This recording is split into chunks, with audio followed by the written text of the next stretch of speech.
오늘 이 시간 우리 함께 나누실 하나님의 말씀은 열왕기상 18장입니다. 열왕기상 18장 29절에서 40절에 있는 말씀, 제가 가진 성경은 400페이지에 있습니다.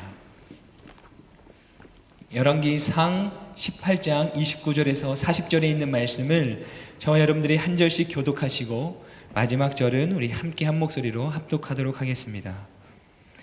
정오가 지나고 저녁 곡식 제사를 드릴 때까지 바알 예언자들은 계속 미친 듯이 날뛰었습니다. 그러나 아무 대답이 없었고 아무 소리도 없었고 그 누구도 돌아보지 않았습니다. 그러자 엘리야가 온 백성들에게 말했습니다. 내게 가까이 오라. 그들이 다 그에게로 가까이 오자 엘리야는 부서진 여호와의 제단을 고쳤습니다. 엘리야는 야곱의 아들들의 지파수에 따라 돌 12개를 가져왔습니다. 이 야곱은 옛날에 여호와께서 내 이름을 이스라엘이라 하리라 하고 말씀하셨던 사람입니다. 엘리야는 그 돌들을 가지고 여호와의 이름으로 제단을 세우고 제단 주위에 이스라 정도의 씻을 담을 만한 구덩이를 팠습니다. 그리고 나서 엘리야는 제단 위에 나뭇가지를 쌓아놓고 소 한 마리를 각으로 떠서 나뭇가지 위에 올려놓고 말했습니다. 4개의 항아리에 물을 가득 채워 번제물과 나뭇가지들 위에 부으라. 그가 또 말했습니다. 다시 한번 하라. 그러자 사람들이 다시 그렇게 했습니다. 그가 명령했습니다. 다시 한번 더 하라. 그러자 사람들이 3번째로 그렇게 했습니다. 물이 제단 위로 흐르고 구덩이에도 물이 가득 찼습니다. 저녁 곡식 제사를 드릴 시간이 되자 예언자 엘리야가 제단 가까이 나와서 말했습니다. 아브라함과 이삭과 이스라엘의 하나님 여호와여, 주께서 이스라엘의 하나님이 되시는 것과 제가 주의 종이며 이 모든 일을 주의 명령으로 했음을 오늘 알려주십시오. 여호와여, 내게 응답해 주십시오. 오 여호와여, 응답하셔서 주는 여호와 하나님이시며 주께서 그들의 마음을 돌이키게 하시는 분임을 이 백성들이 알게 해 주십시오. 그러자 여호와의 불이 내려와 번제물과 나뭇가지와 돌과 흙을 태웠고 구덩이에 고인 물마저 다 말려버렸습니다. 온 백성들이 이것을 보자 엎드려 소리쳤습니다. 여호와 그분이 하나님이시다. 여호와 그분이 하나님이시다. 그러자 엘리야가 백성들에게 명령했습니다. 바알 예언자들을 붙잡으라. 한 명도 도망치지 못하게 하라. 그들은 바알 예언자들을 붙잡았습니다. 엘리야는 바알 예언자들을 기손 골짜기로 내려가 그곳에서 죽였습니다. 아멘. 기도하겠습니다. 하나님 아버지, 감사합니다. 오늘도 주님 앞에 섰습니다.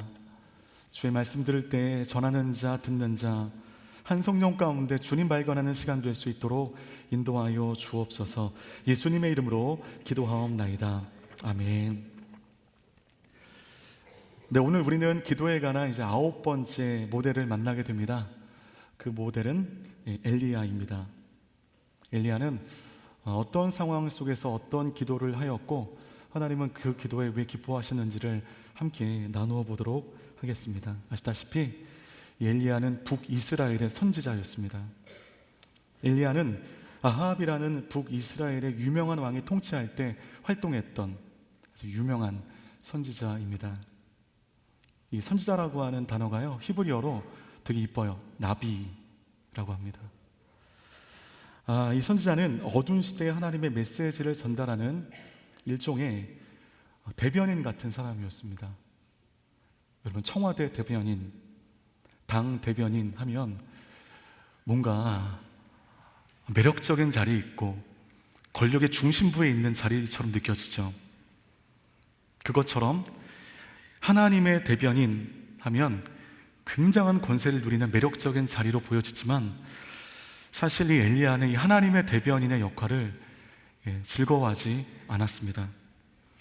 왜냐하면 그 당시 자신이 상대해야 할 그 왕이 이스라엘 왕조 역사상 가장 악하고 못된 왕이었고, 그로 인해 북이스라엘이 우상의 소굴이 된과 동시에 나라까지, 국력까지 급속도로 회파된 상황이기 때문입니다.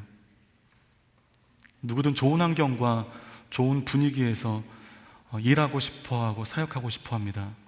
개척자, 말이 좋죠.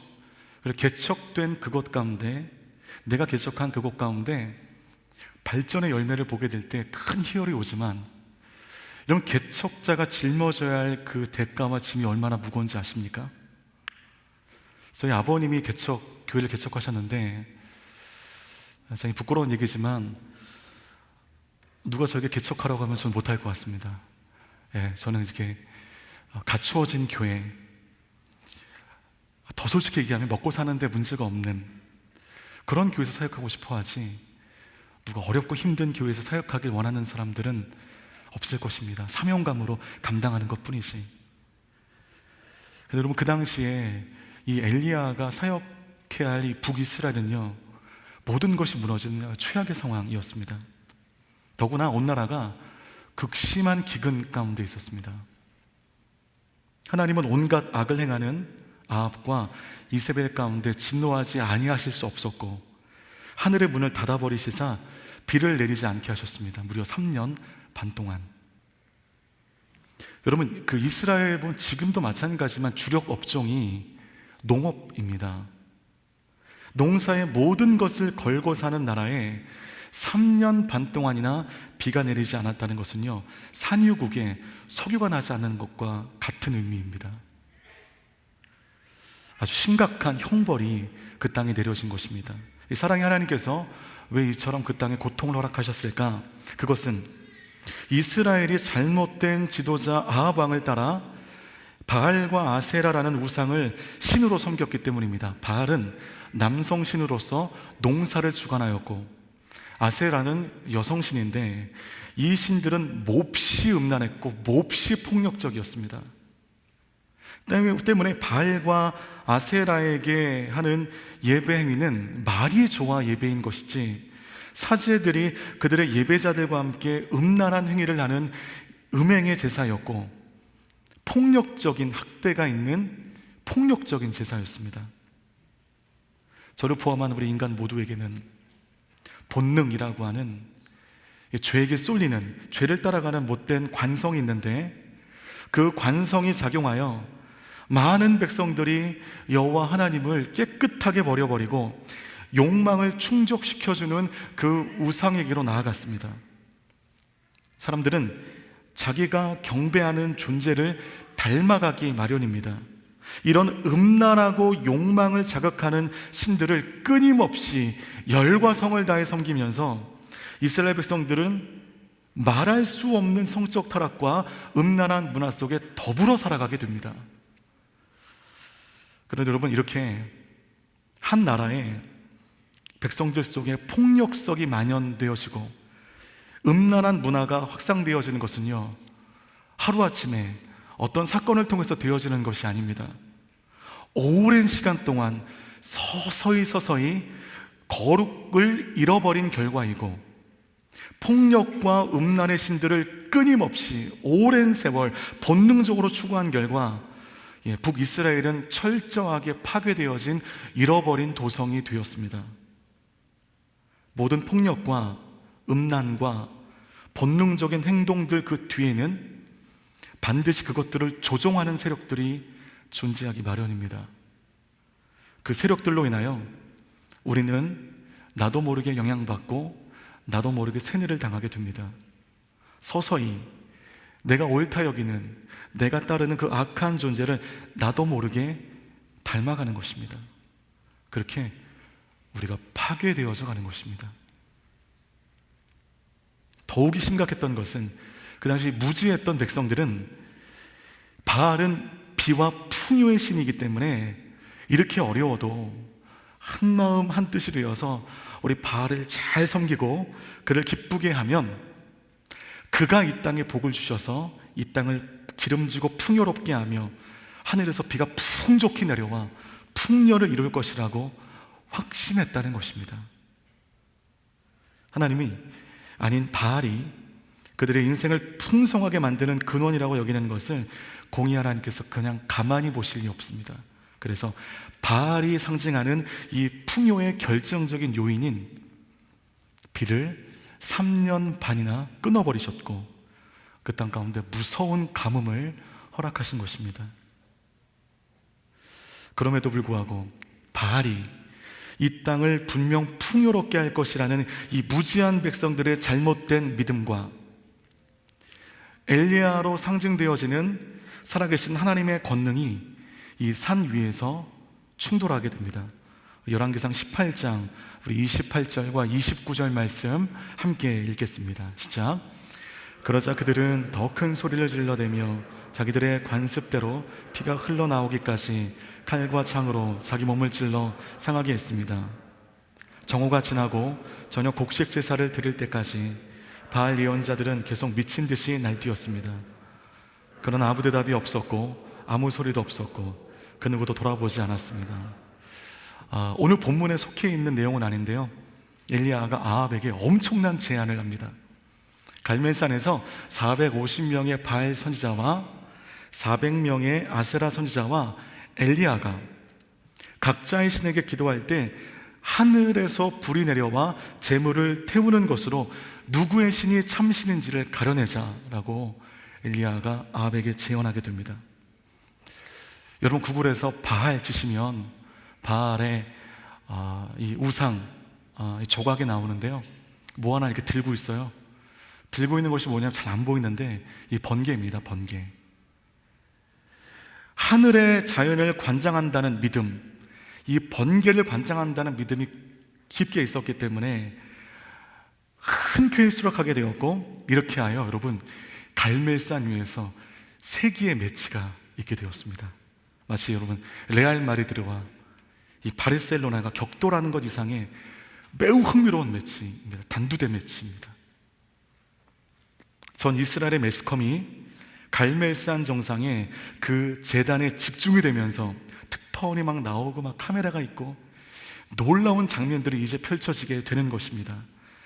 엘리야와 바알, 아세라 선지자의 피할 수 없는 대결이 그 갈멜산 위에서 있게 됩니다. 먼저 여러분, 바알과 아세라 선지자들이 반나절이 넘도록 온갖 기도와 춤과 구슬을 했습니다. 아무 일이 없자 그들은 자신의 몸과 칼과 창으로 자기 몸을 해하면서까지, 파괴하면서까지 기도했지만 도무지 그들이 원했던 그 불, 하늘의 모든 자연을 관장한다고 믿었던 그 바알의 손안에 있는 그 번개, 불, 이 불이 내려오지 않았습니다. 여러분, 이 부분에서 미신적인 원시 종교의 성향들이 발견되어지는데, 첫 번째, 시끄럽습니다. 하여튼 시끄러워요. 두 번째, 폭력적입니다. 가끔은 우리도 시끄럽게 기도할 때가 있고 시끄럽게 예배할 때가 있습니다. 근데 원시 종교는 항상 시끄럽습니다. 매우 폭력적입니다. 시끄럽게 신의 이름을 부르고 폭력적으로 내 몸을 파괴하면 할수록 신이 감동한다는 그런 믿음입니다. 그래서 여러분, 기도할 때 방언기도, 통성기도가 필요한 부분들이 있습니다. 근데 방언과 통성기도는 자칫 중언부언할 수 있습니다. 그냥 아무 의미 없이 방언만 하면서 10분, 20분이 훌딱 지나갈 수가 있거든요. 가끔은 뜨겁게 방언하며 통성기도해야 되지만 가끔은요, 조용하게, 내가 기도하기보다는 하나님의 음성 듣고자 하는 그 마음으로 조용하게 하나님의 보좌 앞으로 나가는 그 모습도 우리에게 필요한 기도의 한 방법입니다. 우리는 여기서 바알과 아세라 신앙이 얼마나 우리가 보는 이 성경과 동떨어져 있는 신앙인지를 발견할 수가 있는데, 그들의 반나절이 넘는 기도에 아무 일이 없자 우리 말씀 보니까 자기들의 관습대로라고 되어 있습니다. 자기들의 관습대로 피가 흐르기까지 칼과 창으로 자기 몸을 찌릅니다. 몸이 헤아려지고 피가 흐르게 되죠. 사실 여러분, 바알과 아세라는 인신제사도 서슴지 않는 폭력적인 미신이었습니다. 자기의 몸을 스스로 해하는 자해 행위가 바알 예배의 한 정규 의식이었습니다. 그런데 여러분, 성경은요, 이와 반대로 자해 행위에 대해서 분명히 규정하고 있습니다. 우리 신명기 14장 1절 말씀 준비된 화면 보면서 함께 읽겠습니다. 시작. 너희는 너희 하나님 여호와의 자손이니 죽은 사람을 위해 너희 몸을 상하게 하거나 눈썹 사이 이마를 밀지 말라. 신명기에서 분명히 죽은 자를 위해서 너희 몸을 상하게 하지 말라라고 하셨습니다. 그런데 우상들은 자기의 몸에 상처를 내는 행위로 인해서 자기의 신을 감동시키고자 했습니다. 피가 나고 내 몸이 헤아려지면 그 노력에 신들이 감동을 받고 일해 주실 것이다 라고 하는 그런 미신적인 믿음이 있었던 것입니다.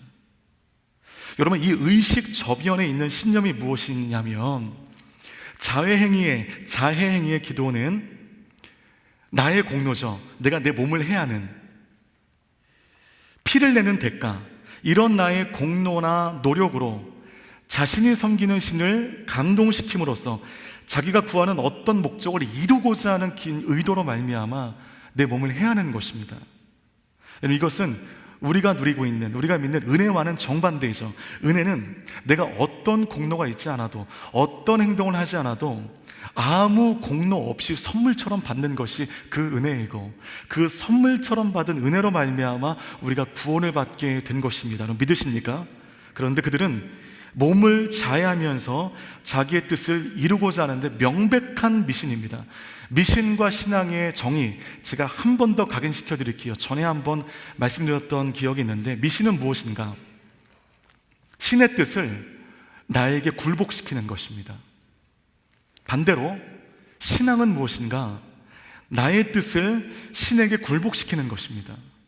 말장난 같지만 너무나도 다른 차이입니다. 갈멜산에서 자기의 몸을 해하면서까지 그들의 신을 부르던 그들의 몸짓은 신앙으로 보이지만 신앙이 아닙니다. 그것은 단지 스스로를 잘못된 신앙으로 파괴한 것뿐입니다. 그래서 세상을 사랑하고 우상을 섬기는 사람들의 삶의 결과는 파괴입니다. 하나님과 분리된 인생에게 나타나는 증상 또한 파괴입니다. 현재 이스라엘은 철저하게 파괴되었습니다. 비가 오지 않기 때문에 일단 땅이 파괴되었고, 이 우상, 바알과 아세라, 그모스, 여러 많은 우상으로 말미암아 백성들의 영혼이 파괴되었으며, 이 북이스라엘은 방향을 잃어버린 채 파괴된 삶 속에 위태위태하게 나아가는 그런 나라가 되었습니다. 때문에 하나님과 분리됨은 하나님과의 관계가 파괴되었음을 의미하는 것입니다. 하나님과의 관계가 파괴되면 이제 곧 나의 인생에 파괴되는 것은 시간 문제입니다. 우리의 정신이 파괴되어지고, 그러면 그 다음에 우리의 몸이 파괴되어집니다. 궁극에는 우리의 영혼까지 파괴되어지는 완전한 파괴를 경험하게 됩니다. 하나님과 분리된 모든 인생들 가운데 경험되어지는 비극적인 결말, 파괴입니다. 그러므로 인생의 모든 문제의 근원은 하나님과 나와의 관계가 파괴되었기 때문입니다. 태초에 하나님께서 인간에게 자연을 다스릴 수 있는 그런 권세를 주셨습니다. 죄로 인하여 하나님과 인간 사이의 그 관계가 파괴되자 그 순간부터 세상은 인간에게 파괴적인 환경으로 갑자기 돌변하게 되는데, 죄를 지은 아담을 향해서 하나님께서 뭐라고 말씀하셨는가? 너 때문에 땅이 저주를 받을 것이다. 네가 일평생 수고해야 땅에서 나는 것을 먹게 될 것이다. 죄로 인해 땅이 파괴되었음을 선언합니다. 그리고 파괴되어진 땅은 이제 인간들의 삶 가운데 호의적이 되지 않을 것임을 알려주는 것입니다. 아무리 부르고 자해를 해도 대답 없는 바알과 아세라의 허무하기 짝이 없는 구판이 끝나고, 이제 호롤단신으로 엘리야가 그 제단 앞에 서게 됩니다. 850대 1이 말도 안 되는 환경 속에 이제 엘리야가 그 앞에 서게 됩니다. 그럴 때 하나님의 이름을 부르기 전, 약속된 그 대결에 임하기 전 엘리야가 어떤 행동 하나를 합니다. 그 행동을 우리가 유심히 봐야 됩니다. 열왕기상 18장 30절 말씀 함께 읽겠습니다. 시작. 그러자 엘리야가 그러다 그에게로 가까이 오자 엘리야는 부서진 여호와의 제단을 고쳤습니다. 엘리야는 하나님의 이름을 부르기 전 무너진 여호와의 제단을 고쳤습니다. 갈멜산 정상에 이 설치된 제단은 원래는 여호와를 제사하는 제단이었을 것입니다. 분명히. 그런데 부서져 있었습니다. 누구도 그 부서진 제단을 보수하지 않았습니다. 하나님의 백성이라 불리던 이스라엘 사람들이 그동안 얼마나 하나님을 무시했으면, 하나님과의 관계가 완전히 파괴되어져 있었으면 예배드리던 장소가 그렇게 엉망이 되었냐는 것이죠. 하나님에 대한 마음이 없으면, 하나님을 사랑하지 않으니 무너진 제단이 눈에 들어오지 않았습니다. 그런데 이 무너진 제단, 부서진 제단이 엘리야의 눈에 들어오게 됐습니다. 하나님을 사랑하기 때문에, 하나님을 믿기 때문에 그 엘리야의 눈에 부서진 제단이 보이게 된 것입니다. 그래서 여호와 이름을 부르기 전에 엘리야는 그 제단 앞에 나아가 부서진 제단을 보수하게 됩니다. 여러분, 이 무너진 제단을 고치는 행위가 현대적으로는 무엇일까요? 예배입니다. 여러분, 하나님의 음성 듣고자 하기 전에, 고난 중에 이 하나님의 살아계신 증거를 보고자 하기 전에 불이 내려와 내 삶의 기적을 임하는 것을 하나님께 요구하기 전에 먼저 여러분의 무너진 예배부터 보수하시고 하나님의 이름을 부르십시오. 마음에도 없는 하나님의 이름 습관처럼 부르지 마시고, 무너진 여러분의 제단들, 여러분의 예배를 보수하시고, 그리고 하나님의 은혜 앞에 나오십시오. 나의 예배의 제단은 완전히 다 무너져 있는데, 하나님에 대한 마음도 없는데 하나님의 필요하니까 하나님의 이름을 부르는 그 삶 다시 반복하지 마십시오. 무엇을 하나님께 요구하기 전에 예배를 다시 세우십시오. 토요 예배, 왜 토요 예배냐? 성경에 나와 있지 않은데, 토요 예배 신학적인 이상함을 생각하지 마시고 무너진 여러분의 예배를 보수하십시오. 여러분이 나중에 우리 인간의 옷을 벗고 하나님 앞에 갔을 때, 야, 넌 왜 토요 예배 나갔어? 주일날 예배해야지. 이것으로 우리를 혼내지 않으실 것입니다. 주어진 예배에 힘을 다해 섬기지 않아 부서져 버린 나의 예배의 생활을 하나님께서 뭐라 하실 것입니다. 토요 예배다 보니까요, 혼란스러우신 분들이 많은 것 같아요. 왜 토요 예배냐? 정말로 유색 공동체 예배 이단이 아니냐라고 하는 얘기도 실제로 들었습니다. 이단 아니거든요. 이단 아닙니다. 토요 예배, 주일 예배, 솔직히 여러분 뭐가 그렇게 중요합니까? 어떤 예배이든지 믿음의 뿌리를 내리고 예배로 말미암아 내 영혼이 채우고 그 공동체의 비전에 따라 사역하며 나가는 것, 이것이 중요한 거 아니겠습니까? 무너진 여러분의 제단을 보수하십시오. 오늘 엘리야는 하나님의 이름을 부르기 전에 갈멜산의 대전투 전에 조용히 무너진 제단을 다시 쌓으며 그의 무너진 예배를 다시 보수하고자 그의 마음을 하나님께 올려드리게 됩니다. 열왕기상 18장 31절 말씀 함께 읽겠습니다. 시작.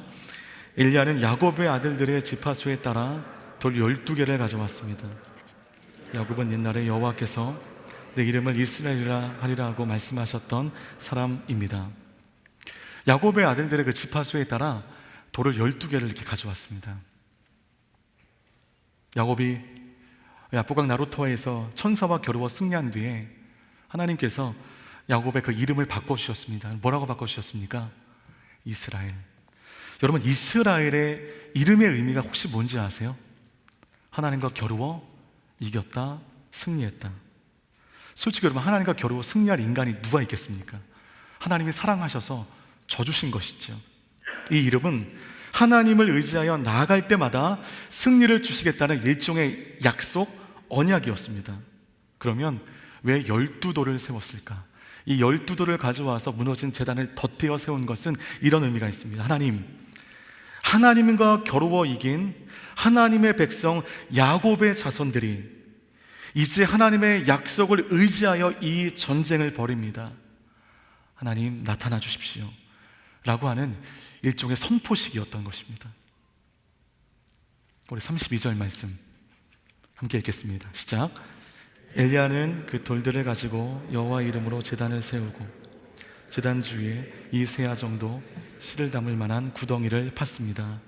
그렇게 해서 엘리야는 먼저 하나님의 이름을 부르기 전에 그의 예배를 회복시켰습니다. 하나님의 약속을 의지했습니다. 하나님의 약속이 담겨져 있는 12개의 돌을 부서진 여호와의 제단에 덧대어 그 제단을 보수했습니다. 그러면 전투에 필요한 모든 영적인 준비가 마무리가 되었습니다. 전투 전에 엘리야가 행한 두 가지를 기억하십시오. 첫 번째, 부서진 여호와의 제단을 고쳤다. 예배를 회복시키는 것입니다. 12개의 돌로 제단을 세웠다. 하나님의 약속을 믿는 것입니다. 이 두 가지 행동은 파괴된 인생이 하나님과 이어짐을 위한 결정적 행동이었던 것입니다. 엘리야는 이 행동을 함으로 하나님과의 관계가 완전히 파괴되어 하나님과 바알 사이에 머뭇머뭇하는 우매한 백성들에게 이제 강력한 메시지를 던지는 것입니다. 파괴되어질 것이냐, 이어질 것이냐. 여러분, 갈멜산의 싸움의 목적은 엘리야가 이기는 것이 결코 아닙니다. 하나님이 이기시는 것이 목적이 아닙니다. 정말 바알은 잽도 안 되는 존재잖아요. 다만 여러분, 이 싸움의 목적은 하나님이 하나님 되심을 드러내는 것입니다. 승리에는 관심이 없어요. 이미 이긴 싸움이거든요. 하나님이 만 백성 가운데 드러나시는 것입니다. 그래서 그것을 보고 파괴되어진 인생이 하나님과 이어지는 것입니다. 갈멜산 위에서 파괴와 이어짐의 두 선택의 기로에 백성들이 서 있습니다. 파괴되어질 것이냐, 이어질 것이냐. 하나님이 하나님의 되심을 보고 파괴된 백성들이 하나님과 이어지는 것을 위하여 하나님은 갈멜산에 그 전투를 허락하신 것입니다. 때문에 우리가 세상 안에서 선택할 수 있는 길은 두 가지입니다. 세상을 선택하여 우리가 파괴되어질 것이냐, 하나님을 선택하여 이어질 것이냐. 바로 이 양갈래의 싸움이 갈멜산 위에서 벌어지게 된 것입니다. 그래서 여러분, 33절부터 35절까지 말씀을 요약하면 제단주의 판 구덩이에 4개의 항아리를 가지고 총 몇 번 붓냐 하면 3번의 물을 부어요. 4, 3, 12, 12번을 부은 것입니다. 그럼 여러분, 인간적으로 그 구덩이에 여러분이 엘리야라면 뭘 붓고 싶으십니까? 휘발유를 부어야겠죠. 그럼 작은 스파크에도 엄청난 불이 생기게 될 것이니까. 그런데 물을 부으라 합니다. 왜 물일까요? 그럼 불과 물은 상극이죠. 절대로 사람의 능력과 꼼수로 이 제단을 불태울 수 없음을 보여주는 일종의 퍼포먼스였습니다. 휘발유를 부어놓으면 아무도 안 보는 사이에 불을 던지면 바로 불이 되잖아요. 하나님이 원하시는 싸움의 형태가 아니죠. 아예 불과는 상극인 물을 흥건하게 구덩이에 내어놓고 이제 기도하는 것입니다. 인간적인 시각에서 보면 마른 제단에 불이 붙여지는 것은요, 그냥 어려운 일일 뿐입니다. 어려운 일. 그러나 물이 부어진 제단에 불이 붙여지는 것은 어려운 정도가 아니라 불가능한 것입니다. 어려움과 불가능. 어렵다가 아니라 이거 진짜 불가능하다. 그럼 이것이 되어야 하나님이 개입하셨음을 인정하고 하나님 앞에 모든 백성들이 무릎을 꿇을 것이기 때문이죠. 휘발유를 부어놓으면 그러면 인간적인 눈속임으로 얼마든지 불을 낼 수 있습니다. 그러면 어려운 일이지만 가능합니다. 근데 어렵다가 아닙니다. 아예 불가능하다입니다. 물을 부음으로 인하여 이 승리의 영광을 엘리야가 독식할 일을 미연에 방지하게 되고 때문에 엘리야가 이 일 가운데 좌고우면하지 않는 겁니다. 아니, 물을 부은 그 제단에 불이 임했다고 한다면 이거는 나의 공로는 전혀 없는 거예요.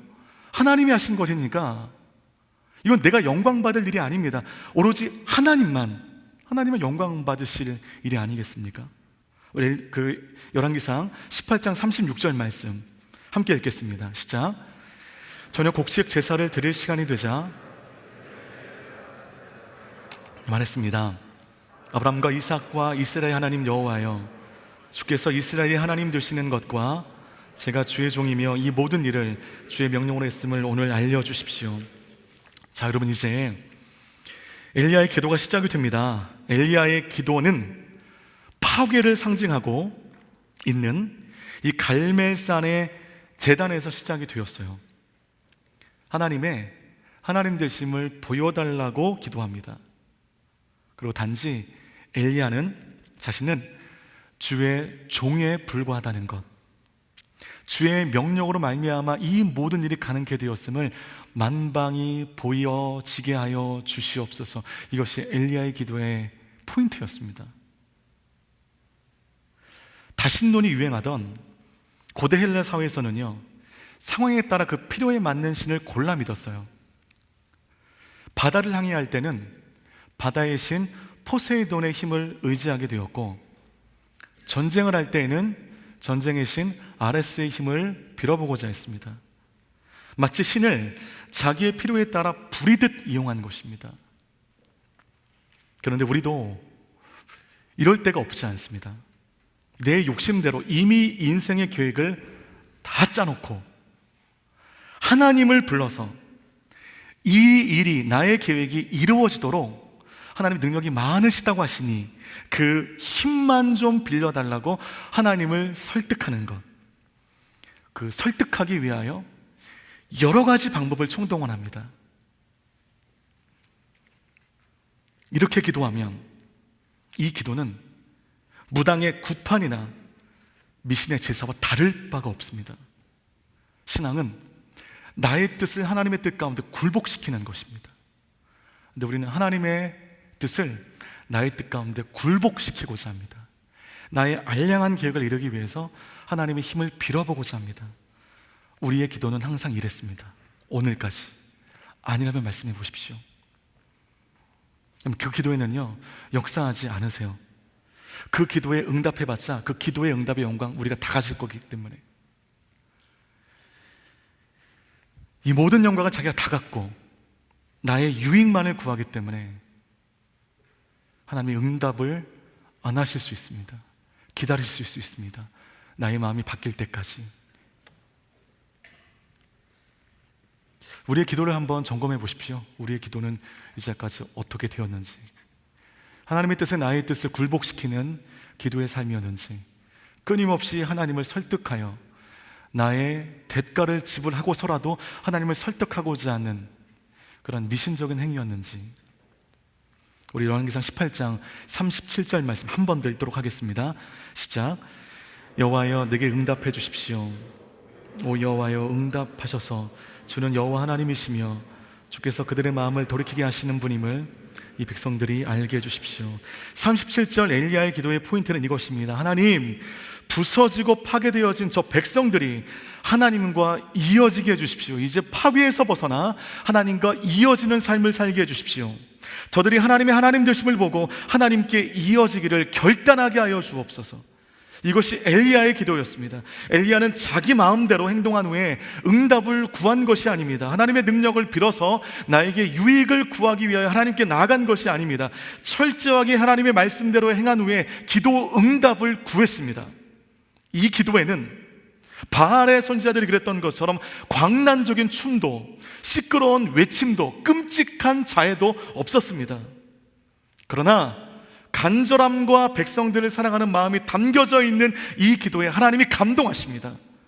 기도의 반응이 그 즉시 일어나게 됩니다. 38절 말씀 함께 읽겠습니다. 시작. 그러자 여호와의 불이 내려와 번제물과 나뭇가지와 구덩이에 모인 물마저 다 말려버렸습니다. 그 기도가 끝나자 하나님의 불이 내려와서 제단의 불과 제물을 순식간에 태워버렸습니다. 반나절 넘게 미친 듯이 춤추고 소리 지르고 자해했던 이 바알 선지자와는 대조적인 결과이죠. 여기서 우리는 중요한 기도의 원리를 알게 됩니다. 기도 응답은 광란적인 예배의식이나 희생이나 강요로 말미암아 얻어지는 것이 아닙니다. 단지 엘리야처럼 하나님 앞에 겸손히 엎드려 회개하고 자신의 무너진 예배를 회복하며 하나님께 이어져 드리는 그 기도를 통하여 하나님은 우리의 기도에 강력하게 응답하신다는 것입니다. 방언하지 못해도 괜찮아요. 강언하지 못해도 여러분의 간절한 바람, 여러분의 예배를 세우시며 하나님과 이어지기 위하여 발버둥치며 하나님께 나아가는 그 간절한 기도에 하나님은 기다렸다는 듯이 응답하시는 하나님이신 줄 믿습니다. 그 인위적인 불은 돌과 흙을 태우지 못합니다. 그러나 하나님으로부터 내려온 불은 돌과 흙마저 태워버렸고 도랑의 물을 깨끗하게 핥아버렸습니다. 이로 인하여 이 불은 조작된 눈속임과 같은 이 마술 같은 불이 아니라 절대자의 권능으로 말미암아 내려온 불임을 그곳에 모인 모든 사람들이 다 보게 되었습니다. 그래서 이 광경을 본 모든 백성들이 이제야 비로소 이렇게 고백합니다. 39절 함께 읽겠습니다. 시작. 온 백성들이 이것을 보자 엎드려 소리쳤습니다. 여호와 그분이 하나님이시다. 여호와 그분이 하나님이시다. 하나님이 내리신 불 앞에 질려버린 백성들이 하나님 앞에 그제서야 엎드러지게 됩니다. 그리고 외치죠. 여호와 그분이 하나님이시다. 여호와 그분이 하나님이시다. 왜 이런 거를 봐야만 고백할까요? 우리 인생들은 왜 홍해가 갈라지는 것을 보야만 놀라게 할까요? 왜 요단강이 갈라지는 것을 봐야만 우리는 놀라게 될까요? 그런 하나님을 고백할 수밖에 없을까요? 봐야만 믿는 사람들, 아니 보고도 잘 믿지 못하는 사람들, 그들은 파괴된 인생이었습니다. 그러나 갈멜산의 기적으로 인하여 이제 백성들이 파괴된 자신의 삶에 하나님 앞에 이어지는 접촉점 가운데 하나님의 이름을 부르게 됩니다. 여러분, 성경 안에 이 불은요, 하나님의 현현의 상징이었습니다. 출애굽 이후에 이 백성들은 이 광야의 안내자가 되었던 이 불을 따라 안전히 보호받으며 그 위험했던 광야의 길을 걷습니다. 솔로몬 왕이 즉위했을 때 너무 기뻐하신 하나님께서 하늘에서 불이 내려와 그 제단과 제물을 불살라 버렸습니다. 마가다락방에 모인 120명의 성도들에게 불이 내려오게 되었습니다. 또한 성경 안의 불은요, 심판의 의미였습니다. 홈리와 비느하스가 범죄했을 때 그를 삼켜버린 것은 하나님의 공의의 불이었습니다. 소돔과 고모라에 내린 불은 죄는 반드시 징계하시는 하나님의 공의로운 불, 정의로운 불이었습니다. 오늘 갈멜산에서 내린 이 불로 말미암아 이 갈멜산에 빽빽히 모인 바알과 아세라를 하나님으로 믿어 숭배했던 백성들의 죄와 혼합주의적인 신앙이 정결케 되는 역사가 시작이 되는 것입니다. 그 불을 보는 순간 하나님이 하나님 되심을 그들은 인정하게 되었고, 그렇게 하나님께 돌아갈 담력을 얻게 되었으며, 이제 비로소 하나님과 이어진 인생으로 위태한 첫 발자국이 시작되게 되는 것입니다. 오늘 우리에게 이 시간 그 불이 필요한 줄 믿습니다. 우리 안에 있는 더럽고 죄악되고 부패한 요소들이 이 불로 말미암아 깨끗이 청소되어야 될 줄 믿습니다. 그 누구도 하나님의 불이 지나갈 때 무사할 사람이 없어요. 그 불이 지나가는 곳마다 깨끗하게 됨과 새롭게 됨의 사건들이 있었습니다. 1907년 우리가 그렇게 입버릇처럼 자랑하는 1907년 그 불이 한국의 평양 땅에 떨어졌을 때 너도 나도 치부와 같은 자기의 죄를 고백하며 빛 가운데 거하게 되었고, 그럴 때 그 불은 그 평양 땅에만 머물지 아니하고 온 나라를 거룩한 혼란에 빠뜨리게 되었습니다. 우리는 지금도 그때 그 부흥을 사모합니다. 19세기 스코틀랜드에 그 불이 떨어졌을 때 그들 안에 있는 거짓이 소멸되어지며 공장에서 훔쳐간 그 회사 용품들을 너도 나도 반납하는 사건들이 있게 되었습니다. 너무나 많은 사람들이 너무나 많은 회사의 용품을 반납하자 그 반납되어진 용품을 보관하기 위해서 어마어마한 크기의 창고를 짓지 않으면 안 될 정도의 그런 정직의 새로움이 스코틀랜드 땅 가운데 있게 되었습니다. 이것은 하나님과 이어진 자의 삶에 나타나는 거룩한 증상들입니다. 하나님과 떨어진 자들은 악독한 증상이 나타나지만 하나님과 이어진 자들은 거룩한 증상들이 나의 삶으로 보여지고 드러나는 것입니다. 여러분, 하나님과의 관계가 파괴되어도요, 하나님 할 수 있습니다. 이 아합은요, 하나님 앞에 울었던 사람이에요. 한때는 순수한 마음에.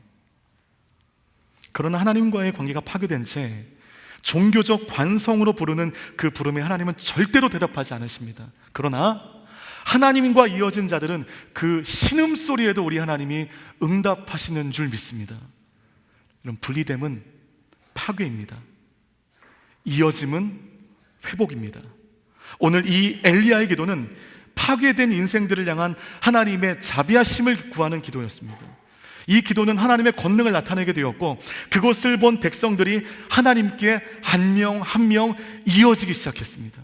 파괴에서 벗어나 하나님께 이어지는 그 몸짓들이 있게 되었습니다. 오늘 엘리야의 기도는 파괴된 백성들 속에서 하나님의 손길이 이어짐을 위한 이 엘리야의 간절한 기도였던 것입니다. 우리 마지막으로 37절의 말씀을 한 번 더 읽도록 하겠습니다. 시작. 여호와여 내게 응답해 주십시오. 오 여호와여 응답하셔서 주는 여호와 하나님이시며 주께서 그들의 마음을 돌이키게 하시는 분임을 이 백성들이 알게 해 주십시오. 오늘 이 기도가 나도 모르게 하나님과 분리되어서 파괴되어진 우리의 영혼이 하나님과 이어짐을 위한 그 기도가 되기를 축복합니다. 하나님은 파괴된 백성들과 이어지기를 원하셔서 엘리야를 호롤단신으로 갈멜산으로 보내셨습니다. 그리고 보게 하셨습니다. 경험하게 하셨습니다.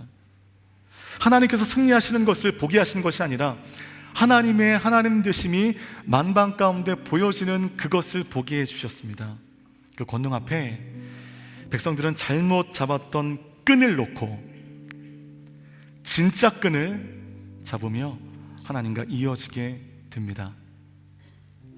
장로교 목사님이셨던 아버지의 권유로 성결교회 서울신학대학교에 제가 입학했을 때, 물론 좋은 학교고 참 지금도 그 학교에 간 거에 대해서 너무너무 감사하지만, 그 입학했을 때는 교단의 중요성을 제가 알지 못했습니다. 교단이 뭐가 중요해라고 하지만 우리 교육자들은 그 교단적 배경이 되게 중요하거든요. 여러분, 제가 서서히 이제 알게 되었는데 아버지가 계신 교단 안에 있는 것이 더없이 중요한 것임을 제가 이제 알게 되었습니다. 그렇게 되면 아버지가 제 사에게 버팀목이 되어 주실 수 있고, 뭔가 공격이 올 때 저를 보호해 주실 수 있거든요. 그런데 제가 성결교로 가면서 저는 마치 끈 떨어진 연처럼 되었습니다. 끈이 떨어져 버린 거예요. 나중에 그게 불만이 되었고요, 저를 이 생뚱맞는 이 성결교로 보내신 아버지가 되게 원망스러웠습니다. 제가 첫 전임지에서 큰 어려움을 겪었을 때 더더욱 아버지가 원망스러웠습니다. 아니, 나를 그냥 같은 교단으로 부르시지. 왜냐면 아버지는, 저희 교단에서는 저희 아버지는 철저하게 무능하시거든요. 힘을 쓰실 수가 없으시거든요. 그때 저의 이 상황을 나중에 가서 저에게 이제 목회를 가르쳐 주신 제 스승님에게 넋두리 하면서 얘기했었습니다. 아유, 저는 끈 떨어진 연이었습니다. 아유, 목사님의 은혜로 이 교회까지 왔는데 정말 끈 떨어진 연이었습니다 라고 얘기했을 때 이런 말씀으로 그 스승님께서 저를 혼내셨어요. 아버지가 어떻게 목회의 끈이 될 수 있어? 그렇게 되면 그 끈은 언젠가는 끊어지는 끈이 될 거야. 끈은 하나님밖에 없어. 그 끈 꽉 붙잡아. 그렇게 혼났습니다. 하나님의 음성으로 들렸습니다. 제가 인간의 끈을 붙잡고 싶었거든요. 좀 더 편하기 위해서, 좀 더 보호받기 위해서. 근데 하나님은 그걸 원하지 않으십니다. 그 인간적으로 붙들었던 그 끈을 놓으길 원하십니다. 그리고 유일한 하나님이라고 하는 그 끈을 이 시간 붙잡기를 원하시는 것입니다. 갈멜산의 그 백성들은 바알과 아세라라고 하는 그 커 보이는 그 끈을 꽉 붙잡고 있는 거죠. 오늘 이 사건을 통해서 그걸 놓으라 말씀하시는 것입니다. 희미해 보지만 가장 확실한 하나님이라고 하는 그 끈을 붙잡고 이어지라는 것입니다. 여러분, 하나님의 그 어떤 것을 붙잡고 있습니까? 그거 곧 끊어질 거예요. 그 끈은 유일한 끈이 될 수 없습니다. 유일한 끈은 하나님이시라는 그 끈인 줄 믿습니다. 그 하나님 끈을 붙잡으십시오. 이 땅에 여러분에게 안정감을 주는 그 꿈은 다 사기입니다. 거짓입니다. 그 꿈은 결국 여러분들을 힘들게 할 것입니다. 하나님만 붙잡으십시오. 끈은 하나님밖에 없어. 진짜 끈 꽉 붙잡아. 아멘. 저는 하나님과 이어지고 싶습니다. 이어지기 위해서 여러분, 나는 파괴되어야 됩니다. 하나님과의 이임을 위해 나를 파괴하며 갈멜산의 기도의 역사가 내 삶 가운데 나타나 이어짐의 회복을 누리실 수 있는 이 모든 예배자들 되시기를 주님의 이름으로 축복합니다. 그 마음을 함께 기도하며 나아가겠습니다. 여러분, 우리는 파괴와 이어짐의 기묘한 중간선에 서 있습니다. 때문에 파괴되어지냐, 이어져 회복되어지냐, 이것은 언제라도 우리 삶 가운데 나타날 수 있습니다. 나를 파괴하기 위하여 조종하는 세력들의 존재를 우리가 인식하고 그 파괴에서 벗어나 이제 하나님과 온전한 이어짐의 길을 걷게 하여 주시옵소서. 하나님께로부터 내려오는 인생의 끈을 꽉 붙잡고 그 이어짐의 인생을 살아가는 우리 모두가 되게 하여 주옵소서. 내가 이제까지 붙잡고 있었던 선하지 않은 모든 끈들 다 내려놓고 이제 그 하나님을 붙잡아 이어지는 우리의 삶이 되어질 수 있도록 하나님, 주님께 집중하는 나의 삶이 되게 하여 주옵소서. 드신 말씀 기억하시며 우리 주님 한번 부르시고 간절하게 기도하며 나가겠습니다. 주여,